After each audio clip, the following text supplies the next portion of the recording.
Friday forums. And Don, you saw the email that Grace sent about rotation and the doing a break in between the series and doing that was good. So yeah. I was wondering if we wanted to do the lease stuff for our first master class. Oh, that's good too. I like that. Because we do a lot of, it's one of the things, sorry, Grace. It's one of the things we talk about a lot in the corporate level, that Houston and Atlanta do a whole lot of rentals. And it seems to be more so than any other market. We do a lot of apartment locating, a lot of tenant placement, more so than the rest. So I think it'd be a good topic, Don. Okay. Yes, and especially that the lease contract, I mean, they had significant changes, especially in the first couple pages this year. And, Houston is a great city for investors. That's why there's tons of rentals. The price range is very appealing to investors. Don and I were just talking about before coming on this thing about sometimes these you got to buy right. Sometimes if you flip them, sometimes it doesn't make so much sense. So, but the rental market's strong. To your point.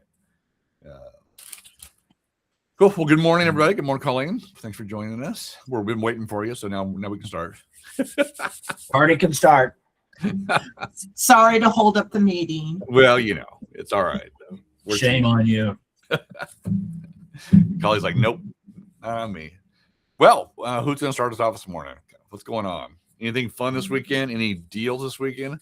Don was saying he drove down to Bridgeland. That's a bit of a drive. So I've been down there a few times. Sold in Orange. So had some clients to come in that got a rental, Don, just like last week. And they're already out shopping for home. I'm like, oh, I guess I got to get busy. There you go. Yeah. Oh. Good morning. Good morning. Good morning, Ira. Good morning. Anybody got a question this morning to start us off with? I have a question. Sorry. Go ahead. Sometimes when I check the schedule of the classes on our website, I think the classes date, it's very confusing. Sometimes, I don't know, I feel that sometimes it's not accurate. Or have you checked? I mean, when you send the email, I know that when you write it down, all the classes, I follow that. But on that website, sometimes I think it has not updated. Is it just me, or? No, probably not you. It's probably right. I mean, you're probably right. It's probably incorrect. We have we give our schedules out, and then we have people over there in corporate put it on the corporate calendar for us typically. And sometimes I change things and screw things up. So, but in general, that's why I put out the email, try to make sure they're all accurate. But I'll double check it, Ira. But you're probably correct. There probably have a few things that are missing or incorrect as far as time goes. Thank you. Because we get running and there's like 5 different places to post it. So. And also back on leases, we were talking about Marty and I earlier, where an agent was asking if it's good to get paid on a lease, which is the first month's rent, which is payable to HomeSmart in a form of a cashier's check, of course. Money order also good, but if it would be good or prudent to get a personal check, and what are pretty much the delay on getting paid for that. So, of course, I would say sorry about that. I would say a personal check might take longer, right, Marty, on the actual clearance? Well, they got to make sure it clears first, and that's always the key. And if it doesn't clear, the darn part about this is sometimes when you get paid and the check bounces, we've already paid the agent, and then we're going back after the agent for the money until we get paid or the check is cleared. So it's always better. The checks, a cashier's check or money order made out to HomeSmart. But to your point, I was going to do something here. See if I can do this. Log in. But we've gotten this question a few times in the last week or so around rental checks. Like, where do they go? We have the office here. Let me see here. I'm going to share this with everybody. Okay. RSA portal, we do have an option now that you can, if you don't want to drive to the Galleria office, you have a cashier's check, you can go in and do right here in the middle of the quick links. There's a thing called check upload. You click on that. Make sure I share this instead. Goes over here. You fill out the property address, property city, state, and so forth, purpose, and then you right there take photo of the check, front photo, back photo, and you upload your photos, and keep a copy of the check because we want to make sure the photos are good. But once we've got it and said they're good, then we can process the check that way without having you drive in, which is nice. Save us some time. But we get that question probably at least once a day, and it's right there. They should make it bolder in your RSA profile, but it's right there in the middle of the quick links, so you all know. And to Raul's point, we get a lot of questions too about this. It's a great place to start, by the way, is where I'll stop sharing this one. We get questions all the time. Hey, can they Zelle the landlord or can they Zelle us? They can't Zelle us. We don't have the capability for that yet. We do have a thing called Earnest. You can sign up for. It's like a $5 fee where they can wire the funds through. It's Earnest. It's in our Real Smart Agent as well. It's something you can sign up for, and your client can. But generally, it's a check for that reason to the brokerage. Anything that an agent would get paid for comes to the brokerage. It's made out to the brokerage, whether it be protection fees or whatever it may be, or consulting fees. They all made out to the broker. And on the rental stuff, the reason we do the first month's rent to the broker is because that's usually covering our conversation. And so then the deposit goes to the landlord. We get a lot of prorated rents. Well, if you have a prorated rent to the Home Smart, then you don't have enough to cover compensation for commissions, right? And so the question always comes, well, do you pay commissions out of the first month's rent or the second month's rent? Or, do you pay the full month's rent and have a prorated second month? This is something negotiating with the tenant and the landlord. And we've had some where the landlord has been paid directly with the prorated rent and they write a check to Home Smart. The downside of that is we have to wait for the landlord to give us money to get you paid and the other agent paid too. So I think that, and then the last thing I'll say on this too is if it's your own property, we've had a number of agents that list their own properties for rent and then they don't pay us to pay the other broker, which is really frustrating. So so make sure you're doing that. Don, Raul, anything on rentals? Yes. Just another two questions quick. One of them is on the proper proration of the days on the month of February. So if let's say commencement date is on the 4th day of February, we go kind of calculate amongst the 28 days that the month has. We do it kind of in a yearly way. There was a question just because a couple of agents that came from other firms, they were saying they do it differently. So here, what will be the correct way? I did kind of a guide. They'll be on the month of February, but correct me if I'm wrong. Yeah, well, it's interesting to your point, and Don can chime in too. I don't know how he teaches at Champions, by the way, on this, but bankers do 12 30-day months. It's simple. So you divide the month by 30 days. That's prorated per days, number of days left in the month. You multiply it that way and averages it out over time. You could do it by the month, like you said. February is 28 days, then 31 days, 30. It just gets a little bit more complicated when you do a per day cost. Don, thoughts on that? Yeah, I mean, it just really depends on the negotiation between the landlord and the tenant, how they want to do it. I could see, depending on which side of the transaction you're on, would you rather use the actual number of days, 28, or would you go the 12 30s? And so, yeah, at Champions, we use 365. We just use the actual days. Yeah. So again, it depends. There's no exact answer. The proration comes down to how many days are there in the month or the averaging. And then, like to your point, do you get whatever you get keys? What if you get keys on the night of the 25th, right? When do you start paying? When do you pay for it, right? You have possession. So. All negotiable. Would it be a good idea to talk about how we handle apartment rentals? Yeah. Oh boy. Yeah.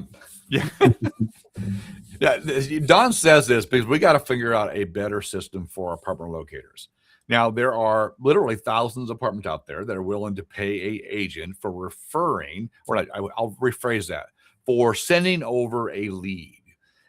Because on apartment locators, we don't have an IABS, we don't have a buyer-tenant rep agreement, we don't have any relationship whatsoever with the person except for we're sending them to a direction and we're asking them to compensate us for that lead. Okay. Now, and then they pay us because they are trying to incentivize it. But we don't. The only paper we have is an invoice that we send them. Hey, we sent Vara Salvadori to you to rent this apartment. She signed up and gave our name. Great. And then you owe us what you said you promised to pay us a full month's rent, which I think is fantastic as far as compensation. However, each apartment complex belongs to some sort of mother parent company. That mother parent company belongs to some sort of portal. Now we're signed up like 6 different portals. It's like cafe vendor, real page credentialing. We've got merchant, whatever. Where the brokerage has to pay a fee to be a part of it and make sure we're okay to receive things. And then we have to go in and see, is this a apartment that actually is part of one of these vendors we belong to? And then we have to see if there's a place to upload that invoice to a portal. And if not, we got to send it directly to the apartment complex. It's a mess. Long story short, so then we're trying to track payments, and we can't create a apartment locator transaction file. We create a miscellaneous file. So all of this stuff is we're trying to coordinate how to make sure that the right people get the invoice.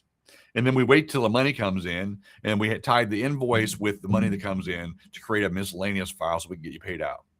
So this is not only a frustration for agents, it's a frustration for us, but we don't know, and there's no binding document that requires the apartment to pay us, except it's just goodwill, and so the timeline, there's no like they have to pay us in 30 days or 60 days. And so we have agents that are really upset. Hey, I sent this over, they owe us.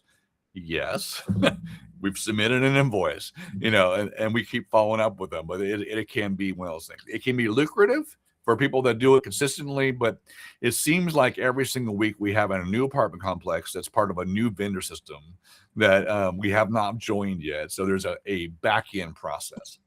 So this is something that I've escalated, especially for our state and another state, trying to figure out a better process for this so that we can collect money quicker. So Don, I don't know if you want me to go into all that, but it's a mess in the back end for you guys. No, that's it. Yeah. And for the agent, don't go and create a file for the apartment locator. Yeah. Actually, all they do is send a copy of the invoice to transaction services. Yep. Send a copy of the invoice to transaction services. Transaction services will hang on to that invoice, and then they will create the miscellaneous file once payment comes in. Once the money comes in. Yeah.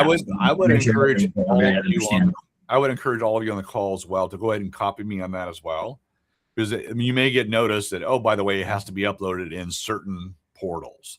And then at this point in time, I've got to go in there myself, find out which portal it is, which vendor it is, and then upload it and submit it that way. That is probably about a third of the time. The rest of them, not. So copy me on those as well. And then add to that how long it takes a lot of times just to get payment. We talk about it being goodwill. A lot of times it's more like against their will. Trying to get payment.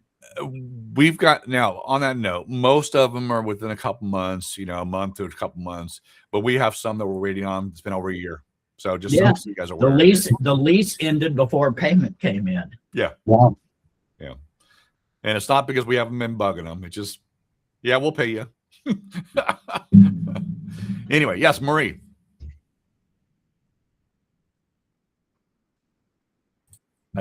You're muted. You're muted, Marie. Can you There hear you me go. now? There you go. We can hear you now. Okay. My question to you was, we have a lot of mama and papa's real estate companies. Everybody wants to be a broker. So my question to you is, they let you show the property. After you show the property, they'll tell you, I'm not paying you a commission on a rental. Is that legal?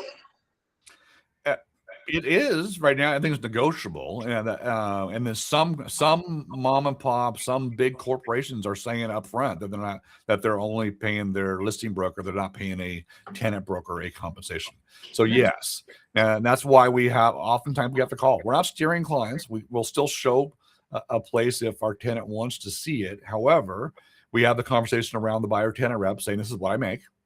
I'm going to try to get it from the landlord or the seller or the listing broker in this case.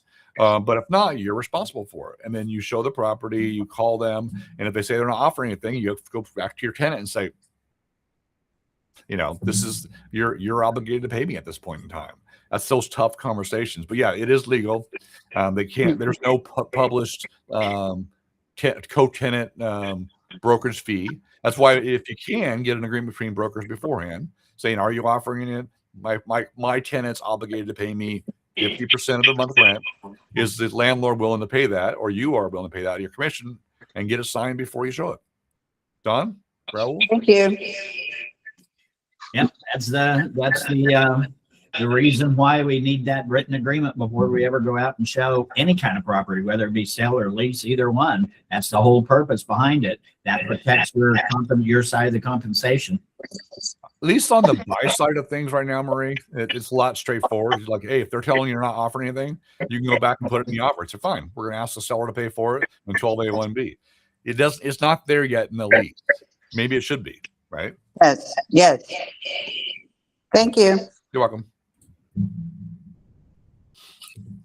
We did have an agent asking on the lease, pretty much on RSA, Real Smart Agent portal, if there's a list for them to just go by and see what they need to upload. There is, and we also have an email provided by Agent Services, just with a couple of links. If it's needed, we can forward over, makes it a little bit easier if they want to that way. Mm-hmm. But they did ask on that, so on RSA. Yep. In Real Smart Agent, in the left-hand side here, in fact, I'll show you. Boop, boop, boop, boop. It's really a pretty intuitive system as long as you enter the correct information. You enter in the incorrect information, then it's going to put out some documents that might not actually apply, but it's going to be based on whatever information you put in. Yeah. In Real Smart Agent, down here on the left-hand side and downloads, is we put pretty much anything to help you guys out. So you have your, cheat sheet. I have to get rid of that one. That's old. But down here, W-9, seller disclosure, internal forms for HomeSmart, our broker's license, different policies. But we have transaction coordinator services, your ICA, and so forth. It also has the required documents for any document, and we'll update these as well as the forms change. But right here, we have a one-page document here that shows you the green here that has it's a residential sale, it's a residential sale, personal sale, it's a condo sale, it's a land sale, it's a listing agreement, it's a listing for lease agreement, and it has the required documents listed underneath it, and then the optional documents based on each transaction. So that's always available, and we'll probably get something updated here soon. But there are a few forms that don't exist anymore that aren't needed, but otherwise it's there in your downloads section. And there's another one right here put together by our transaction team. They're just the same thing in different versions. And this one will be updated once we get approval on the 2026 changes. So, okay. Stop sharing that. Thank you. Yep. Good question though. So people know where to get it. So, yeah. Maybe it's a good place here to talk about if you, we see it mostly on the rental side. If you're representing the landlord and the tenant remains unrepresented in RSA, do not put yourself as the tenant agent. When it asks you for an agent name, put none or NA, or don't put you, because if you put you, then that intuitive system is going to say, oh, well, if you're representing the tenant, then we need to see the tenant representation agreement. We need to see all of that. And so when you put unrepresented or none, then of course it's going to say that you need to do the TXR 1417. But if you don't answer the questions correctly, there's no way the documents that they're asking for is going to be accurate either. That's really good, Don. I'm going to show them how to do it, but I decided not to make someone a file on someone's profile. So, but we've created in there when you search for the, because it forces you to put something in there. Don't create something new. Type in none, N-O-N-E. It will pull up none. Look for the one that says none, none at blah, blah, blah, none. It triggers everything so we don't auto-populate all the buyer side or tenant side documents. And then we know that it's one agent, either with an unrepresented buyer or one agent doing the one side only. So anyway, it's there. That's our workaround, and sometime they'll fix that as well. We should have that as an option, saying, are we two agents in-house, one agent intermediary, one agent standalone? We should have That would be good. That would be a good app. Yes, Colleen. So since we're talking about uploading documents and that sort of thing, so I've been on my third one now, and is there, and I'm learning how to use the system and how to respond when I've left something out, and also how to look to see, to make sure I have uploaded documents. There's a place on there where you can see, maybe it hasn't been approved or no one has stated that they've received it, but there's a place where you can go and you can see your uploaded documents. So I'm learning that. So can you tell me though, I have not been able to figure out, is there not a place for us to put the closing date in? Is that a back office thing? Good. When you create your transaction, you put your closing date in there, but you mean as far as amending your closing date? It doesn't say closing date, I don't believe. It, because on my last one, I didn't see. Now, it could be that it's just I'm blind and it's right there in front of me and I just don't see it. That's happened before, But it gives me like an effective date or something. I think that's when you're first putting in your buyer's information. Right. But when I was putting in the sales information, I don't know, maybe I did do it and I forgot I did it, but I don't remember seeing. Well, this is you right here. Correct. So, and this shows the closing date of March 12th, and you didn't put that in there? Oh, I did do that. I'm just making sure. I think the one that I really have questions with is that one where it says none. That's a little property.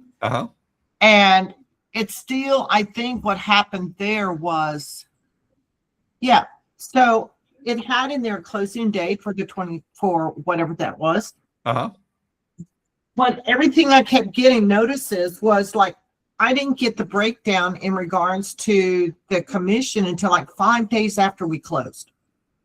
Okay. And so there had been one instructions to title. We just left it alone where the full amount would just go to the office. And then I told her, I said, just do that and they'll figure it out when it gets there. Yep. So on something like this, I'm gonna show you one right now. Let's see. Let me get rid of this one. It probably was an item that one of us called out that was corrected, or we hadn't reviewed the file yet. So they won't release the CDA unless the file's been reviewed and cleared. That's probably what happened. So we get the full check to the office until the file is cleared. And then also, if you once we do that, the initial CDA goes to your profile that you have to approve before it gets sent to title. And so it could have been one of those two things where it was sitting there waiting for your approval. And then, so let me see here. And again, this was my very first one. And that's good. And you would have the upcoming closings right here would be where you would approve the CDA. Good. I'm going to show over here. This is what we see on the back side. Here. And so here, I can't see it. Hold on here. Here, where? Here. I see your face. Thank you. Well, all right. This is what Don and I and Raul will see on the backside. Right? We'll see transactions like in your portal and so forth. They'll come out in a big queue. But for here, like 1419 Briar Blue, right? It's not checked off completely. So we'll go over here and see what documents you have. And Nothing's checked. You have something just like a 1 to 4 family contract has not been reviewed yet. So right here, It's on that one. Yeah. That is that on my little. it's Oh, that's on residential Briar Bayou for 1.3 Okay. for whatever So reason. I sent in 2 because I'd had this client from last summer under Realty Associates. I sent both of those in. Okay. Well, it's They're there not showing up. and sitting in the file, but it's not been checked by one of us. So let's say I checked it, and then I'm gonna go back over here, share this one, and then now it's checked off. Okay. And then up top here it says file complete. So that's usually what the issue is, and then you would notify it. So if all of you, let me chop this here. If you see that you have a closing coming up, and you don't see the checked off file complete, it's probably because we're sitting in our queue somewhere. And then for all of you, and it varies, but like today, it's not showing very much. But I'm gonna show you.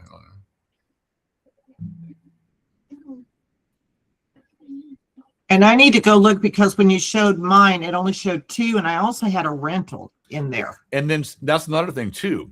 When you first submit a transaction file, all of you, it goes into a queue for paperwork or whatever, and we don't see it yet. They've got to approve your file, meaning title, escrow, the parties, and so forth. And then it gets into the review queue. And so sometimes I go in and drop down a toggle to see pending review or pending approval. And that's where it's sitting usually. So this right here, what everybody's seeing here is our broker review queue. And so this is what Raul, me, Don, Cecilia, and Melanie now see. And then kind of when they came in, what's reviewing and so forth. These are the work we have to do today. So it's not too bad today, but that's kind of where we're at. So you can see it, and that's how we work through it. So. Okay. Thank you. Yeah. I'll get better. Yeah, we all will. It's a good system. It just sometimes we're working on the ability to, because oftentimes we'll go in and we'll create a comment or, hey, correct this, the wrong dates here, or you're missing an initial here. And the agents don't scroll down to see the notes. They just see the boxes have been checked off and they assume it's fine. You know, your document may be there, but it may not be complete. So we have to look at the notes below. And then oftentimes they want to respond where the note is, and you can't. So that's something we're working on. So, yeah, I'm learning about those notes, and I'm learning at the top where it says to review. Yep. So I'm learning about that. Good. That's usually the problems that come up, though. So, yeah. Okay. Anything else going on? Real quick, going back to that issue I was having, I still have not. Who do I talk to see if they received that check from title? That would it's been a couple of weeks and I haven't seen anything come through. Okay. First we check with closing, but I would email transaction services first. Okay. Copy the broker email on that too, the broker HOU, and we'll follow up with probably Gina Shim. She runs that department, and say, hey, have you gotten this check yet? That's most of the time they're really good about it, but sometimes it's logged over. Yeah. It could be an issue from the title site. So yep. Okay. But I've got a folder in my email of commission tracking, and sometimes it can be pretty full of things. Sometimes it's not, but yeah. Any big listings, Vara? You got it coming up? Nope. Not yet, anyway, right? Here. Nope, not yet. Still working on it. We've got a couple of neighbors that are thinking about going on the market, but they've been thinking about it for the last year or so. So you got to be more disruptive and make sure they want to move. See, that's it. You become a bad neighbor. And build up. Go start TP in their house. Right. That's funny. Go spray paint their car and say, I don't know how it happened. It's time to move. Yeah. Not really advising that, just so everybody knows. I'm just yeah, right. That's funny. Anyway, how are things going as far as we were talking earlier about pricing? How sellers still want a lot. Don's got one he's talking to where that they owe too much, in a market where they didn't own it long enough. and how do you compete with new construction? That's always a discussion, right? I understand what you want is one thing, but really it's like, if you need to sell, this is what you can get. And how do you compete? And then, by the way, Don, without bringing that one specifically up, is how do you, or how have you dealt with listings that have animal smells in them in the past? That's tough. Any kind of smells like that, especially in a case like this one, where they're depending on grabbing somebody who would be a new home buyer to come to theirs, and the house and the pricing's not that much better, but it has cat smell in the back half of the house. It's I think that conversation is tough to have, but it's necessary. It's going to show up on the feedback too. I mean, you just know it's going to. But with them living there all the time, I guess they just have gotten used to it and got nosedlined a bit, huh? Yeah. So we'll give them some suggestions on things that will, shampooing the carpet and doing those types of things. And I also noticed that neither one of the air intakes had filters in them. So, right. Yeah, so maybe dance around it a little bit, but if it comes down to it, it's detected some sort of smell in the house that's going to have to be taken care of in order to attract all the buyers that we're trying to attract. Yeah, I mean, I always say I have a sensitive nose. I'm pretty blunt about things. Like me too. Cookies can only cover up so much, fresh cooking or scents, if whatever. And usually, animal like dogs and that kind of stuff, carpet replacement or painting, fixes a lot of things. Cat urine typically though is really tough to get rid of. You can do some kills and paint over it sometimes, but I've seen it in the garages too, and like, okay, this is a detriment. There's not much we can do about this. Just, just knowing this is going to affect most buyers that come in, unless they're, cat owners or whatever. And even there, that has problems too, because they smell that and they tend to add to it, if you will. Yeah, right. Ira, got a question about cats or smells?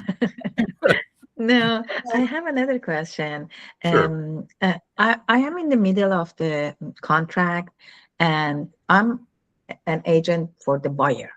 Okay. We saw the house. We put the option pending, which is going to be end by 6th of February. But what happened, my clients asked me to see the house one more time after we offer. And when we went there, it's still all the sellers, furniture, clothes, everything is in the house. Mm-hmm. Then I asked the agent when the house is going to be empty so we can see the real house, because the house is full of furniture, frame on the wall, closet is full of clothes everywhere. Mm-hmm. And the agent told me before closing, and I said, can we see the house empty? He said, at the closing.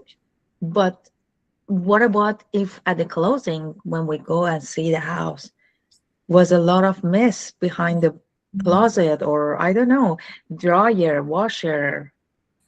We don't have any option or any Well, you can negotiate a lot, but what your point is, where you're at now, you've negotiated a sale that you're buying the house as you saw it. You've got a chance to do an option period, do your inspection, do your due diligence, and the buyer has the right to do a walkthrough before closing.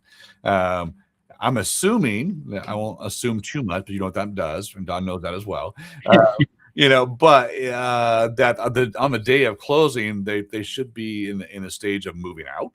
They should have their stuff packed up, so it might be better to look at that point in time. But to your point, if you find damage to the property that you wasn't aware of, that happens quite often, actually. And then it becomes what do we do, right? Because through your investigation, through your inspections, you weren't able to disclose that or find that. But you were supposed, that's what the inspector does, right? Looking for damages behind things. And then are you buying the house as the way you saw it? In some ways you are, or did it happen after you came out the property? So you can negotiate an extension at that point in time. But if the seller doesn't want to extend, the buyer has the choice, right? And sometimes it's a hard choice. Do I move forward and realize that this was hidden from me? Thoughts, Don? Yeah, I mean, that's a tough situation because you never know why they're using the house as storage like that. Maybe they're hiding some things. You just don't know. But you can't force them to take their stuff out before closing. You just can't force it. And that it does create issues sometimes. Just know going in that it may create a situation where there's going to have to be some renegotiation at the end of the transaction once you do have the opportunity to see the whole thing. It's terrible sometimes. Sometimes it works out okay. Sometimes it doesn't work out okay. You know, the contract just cannot anticipate everything that could happen. And so that's where our value comes in. Exactly. I would say, though, from a personal perspective, I would probably schedule a walkthrough, if you will, maybe a few days before closing, just to see how far they are and see if you can notice those things. Give yourself time to react to something if there is something, and assure your buyer that, hey, let's just coordinate our walkthrough 3 days beforehand, whatever it may be, to give yourself time for that. So there's some peace of mind there. Because if they're not packing or packed up 3 days beforehand, you might have another problem. They may not be able to be out in time. So, and that's just probably that's the way to go. And another thing was, I was asking the seller, because when we see the house the first time and the second one, the seller was there. There is no key box or anything on the house. Every time when we wanted to get an appointment, the seller living the house show us. But I asked him what is excluded. Like there is a lamp over the countertop or island in the kitchen. Or I ask him, is the dryer or refrigerator, what is excluded, what is included? And he said, I'll let you know. And then I contact the agent and I said, have you not find out what is exclude the chandelier or whatever? And the agent is not cooperating with me very well on that. And he said, just said, yeah. Sorry. The question I have, Ira, sorry to interrupt you. I'm sorry about that. Is what did you include in the contract? What non-realty items did you negotiate up front? We know that certain fixtures are included, and the same thing in the contract. What's the contract say? Is there something that the seller has reserved to exclude for them, like the chandelier? If it's not in writing, they can't take it. It's a fixture. And what did you ask for in the offer? Did you ask for the washer and dryer? Did you ask for refrigerator? No. Then they won't We stay. didn't ask anything, but I don't know what is he gonna take everything. We don't know on the contract after they sign. I don't think they mention anything excluded or included. It was just whatever the contract was. Yeah, that's what we're saying. Is if it's in the contract, then you can count on it. If it's not in the contract, they're not going to stay. So I would prep your buyer that you didn't ask for it. They're not going to keep it. You may get lucky and they may leave it, but they're not required to, and they probably won't. And then as far as exclusions, again, the seller, if it's a fixture like a chandelier and it wasn't excluded in the contract, they can't take it. And so both ways, the contract will dictate what happens. Okay, thank you. In a situation like that, if you've got a refrigerator, washer, and dryer that you want to make sure is included, and you can't get an answer out of them whether or not they're going to leave it or not, just go ahead and create a non-realty items addendum and put it in there as part of the contract. Then if they sign off on it, then you know it's going to stay. You can't always depend on the other side to tell you what it is you need to know. So you just create it on your side to try to protect your client. That's correct. Hey, Marie, you got a question? I was gonna say that, can you hear me? Yes, ma'am. Time and date and email communication with the other agent. Time and date communication with the other agent is number one. Number two, if they're gonna leave a stove, refrigerator, whatever, take a picture of the serial number. And that would cover you and your buyer. Only if you have it in the non-realty addendum, unfortunately. That is correct. Yeah. That is correct. Yeah. But what you're talking about too is oftentimes you would go leave the refrigerator in the kitchen, leave the refrigerator in the garage, and you do that, and then replace it with some other type of refrigerator. You end up, you think you have a $3,000 refrigerator, and you get a $500 one. So taking pictures and serial numbers, very smart on that regard as well. But I've seen people take washers and dryers out and replace them with cheaper ones. So, but make sure you have that both. Yeah, always communicate in writing, always follow up in writing. But even though we oftentimes speak on behalf of our seller at their direction, we still can't bind the seller to something they didn't agree to. That's why it has to be in the contract. So Raul may say, yeah, they're staying, and then the seller says, no, they're not. Well, unless Raul's going to buy it, the seller doesn't have to pay for it, right? So, yeah, Raul, you're up, buddy. And there's a very thin line there, and it's always good to have it in writing. First to start, make a copy or print out that MLS just to see if anything is staying or not, just as reference. And of course, the non-realty item to follow through. We had one where we also educate the seller now, where sometimes you have maybe a couple and one says one's staying, and then when you meet the other side, they say they're not staying. So we had an agent that came out with this kind of a tactic where they were in the house and said, can you just put a post-it of what is staying here? The house was already vacant. Says, oh yeah, the refrigerator is staying, washer dryer staying. Maybe the dishwasher is going to be swapped out. There's a new one that needs to be installed. And it's already, he just took pictures of that just to have it as reference. Of course, it needs to be on the listing contract or the exclusions or what's going to be included. But as reference, somebody kind of, tends to, the listing stays maybe up to 3 months to sell. And, I didn't remember now with the negotiation, I'm going to go ahead and take my appliances. Oops. Well, remember, we already have this that's going to be included, and let's just negotiate it properly. On the other side, when I'm representing the buyer and you don't have these kind of exclusions already up front, like Don was saying, Marty, I have this non-realty addendum in a way, kind of even probably after maybe before closing, maybe it could be amended in a way through that non-realty and just as a refresh be included to make the deal happen. There's so many things and factors. And like Marie was saying, just be transparent up front for a full disclosure. And then just keep track of everything in your file. And that way it doesn't come where, I didn't remember this, but I do remember, but here it is, Yeah. Good. Thanks, Raul. Hey, Don, why would we use a non-realty addendum versus an amendment? Keep it separate. You got to keep it separate from the contract. It's personal property. That's why it's not. Lender does not want that to be part of the contract. They loan on real property, not personal property. Yep. I've heard this before, and I don't really know if that would be the case or not. But they said, I've heard before that, say you put that in special provisions that they're required to leave the refrigerator, washer, and dryer behind. Then now that it's become part of the contract, that it becomes part of the collateral. And so you really could not get rid of, if you were the buyer, that you couldn't get rid of that refrigerator, washer, and dryer without the lender's permission because it's part of their collateral. Mm-hmm. I don't know if that's how true that is, but it might be taking it to the extreme. Probably. But it does kind of point out that they just want to keep that part separated out. Yeah, that's why the fixtures like the stove is the exemption to that, because it's built in, if you will. But it's part of the structure and the heat source. But interesting conversation today. All right. Got about 15 minutes left, everybody. Anything on your mind?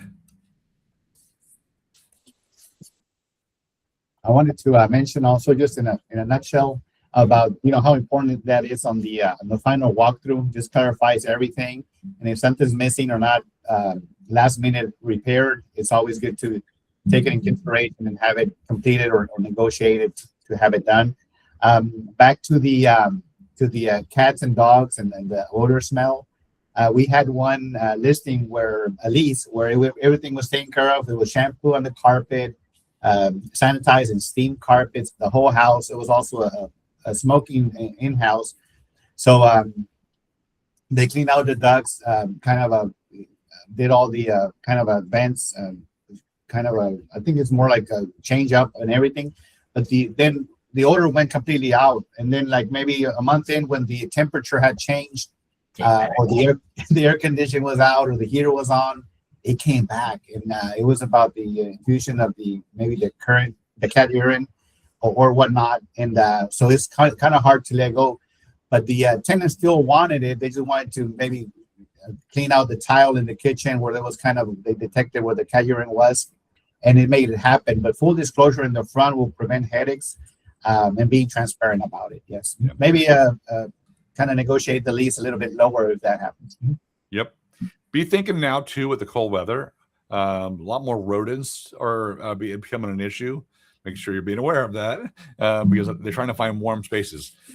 Don and Raul, I want to talk a little bit to the agents about inspection and responses, right? You know, and been around doing a lot of these as well. Oftentimes we see them negotiating repairs. Who's going to do a better job of repairing the house? The buyer's contractor or the seller's contractor, right? Seller's going to get it done as fast and as cheap as possible if they agree to it, right? Oftentimes we negotiate a concession. I would posit a third option for you if you have time, is get your contractor out there to give you a bid. You know, here's what it will cost for this contractor to do these things. And then your response saying seller to pay at seller's cost at closing this contractor on this invoice, this bid. That way you're getting the seller to pay for it, but they're paying your contractor to do the work the way you want it to do. It's another option for you if you want the work done prior to closing versus or just getting the money credited so you can do it yourself. But that's another option with time allowing. It's always worked for me. If you have time, that's always the key. If you have a fast closing, it's hard, but you know, that way the buyer knows, and they also have the contact of the contractor to call if something wasn't done right versus bugging the seller and all that kind of stuff. So you can always push the benefit of that to the listing side and saying, you know, since it's our contractor, if something goes wrong and they don't do a good job, you're out of it. You're completely out of it. Whereas if it's your contractor who does it and it doesn't work out and they mess up or something like that, we're going to be coming back to you and you're going to have to get in the middle of that. And so this way it saves you from having to be a part of that later on. And it's an invoice, which lenders like as well, because it's paid at closing. So it's an invoice for work already done, you know, by a contractor versus a wish list or someone's going to do it or multiple people are going to do it. And, you know, then you go, oh, what's the problem? Is it done correctly? Right. So there's another ways of kind of thinking ahead of what a lender may want to see, a buyer may want to see, a seller may want to see, and the agents as well. So. Absolutely. I really like that third option because even if you're on the selling side, you can entice your sellers. You know, I know you already have a bid. Why don't we give them the opportunity to have them, to create a bid, and at the same time, you know, you prevent those headaches and on a Sunday afternoon, you know, getting calls from the buyers and hey, wait a minute, what happened with this latch in the back door is not fixed right. We're closing on Monday. You got that kind of covered by having that bid from the buyer side. Yeah, great point. Great option. Mm-hmm. It gives the buyer a little bit more control too. They're like, oh, okay, yeah, I can trust the work's being done the way I want it to do. And if not, I know who to call. Like I said, I've used that for years. It's as long as you can get someone out there, and most contractors will come out and give you a bid pretty quick if they know they're getting paid in a short period of time. Okay. Anybody else? Farah got something for us? No? No, I'm just laughing because I'm playing around with my backgrounds and I'm wondering if anyone knows. I'm watching it. I'm like I've been around the world in about 5 seconds. I love it. Raul? Oh, yeah, I accidentally hit it, but yes, we do have something extra.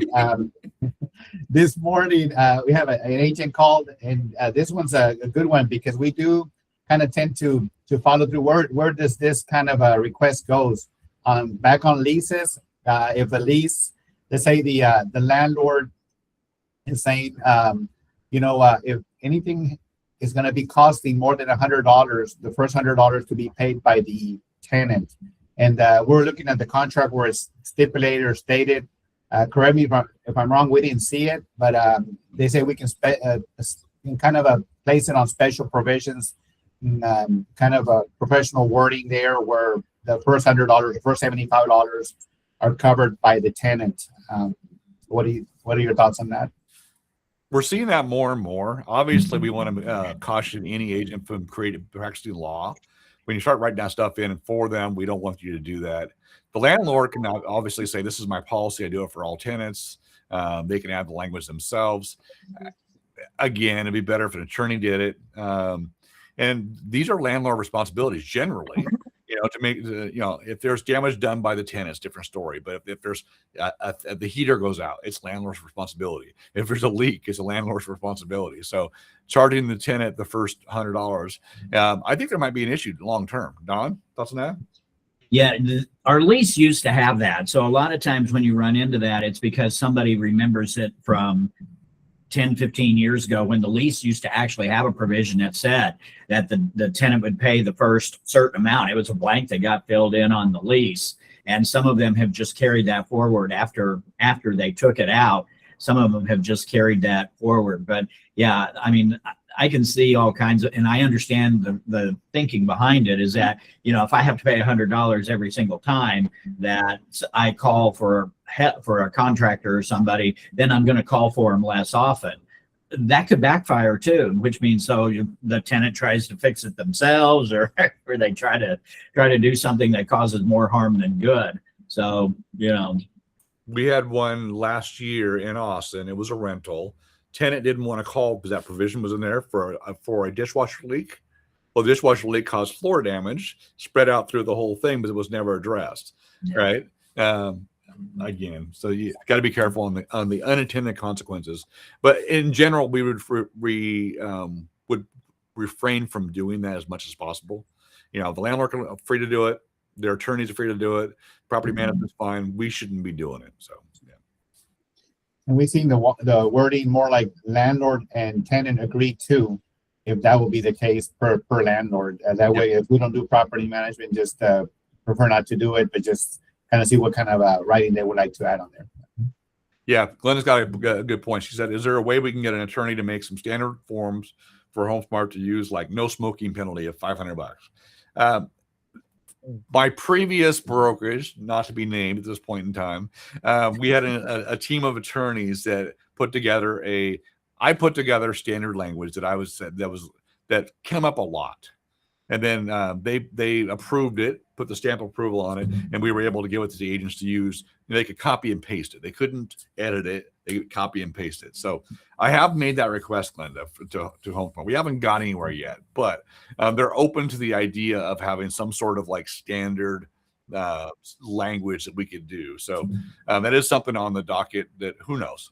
But I think we'll have something like that in the future.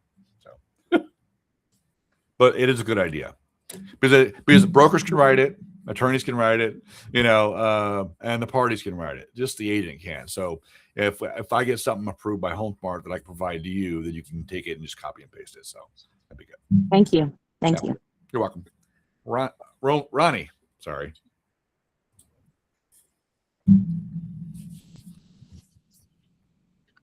You're still muted, buddy. Yep. Yes. There you go. So that's a good topic because I wanted to ask the same thing because I do have a lease at the moment that I'm about to upload information in HomeSmart, and I do have that line where tenant will pay the first $100. I've done that in the past. It's been approved, so I don't know if that's something that I should, I guess, get away from doing. I would say, are you adding it as the agent? Yes. Okay, I would probably get away from that in the future. If you can have a conversation with your landlord, this is what you're welcome to add language if you want, and then that way. But I wouldn't do it on your own because you're practicing law at that point in time. So once say I'm turning in the contract, have the landlord write that in initial. Yeah. Just take this as an advisement going forward. That's right. That's right. Now, on the same talking here, talking about leases, I heard that I don't know if I got this wrong. I didn't get it all right. Where can we still represent the tenant on a listing, right?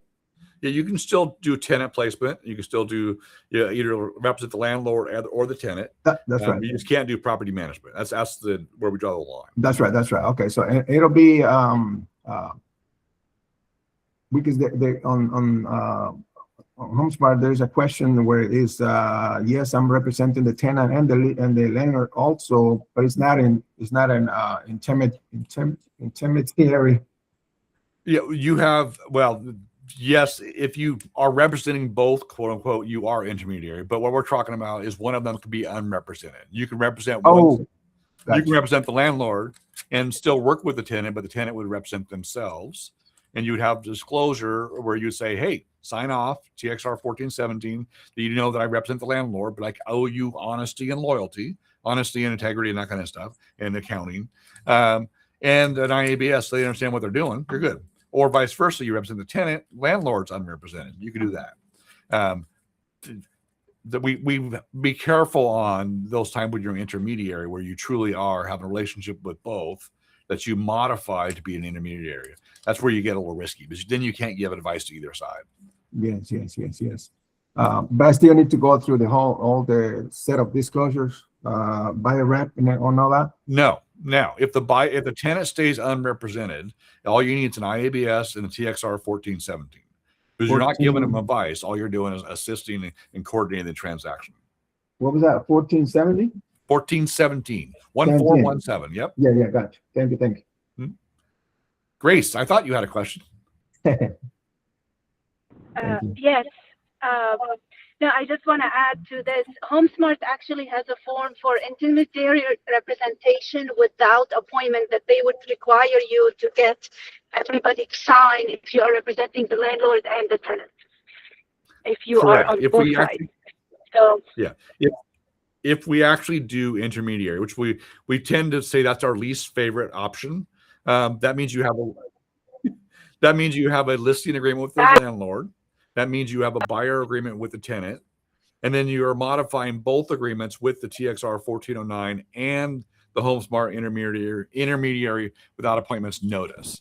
And so it's a lot more involved. And basically you're saying, hey, I don't represent either one of you.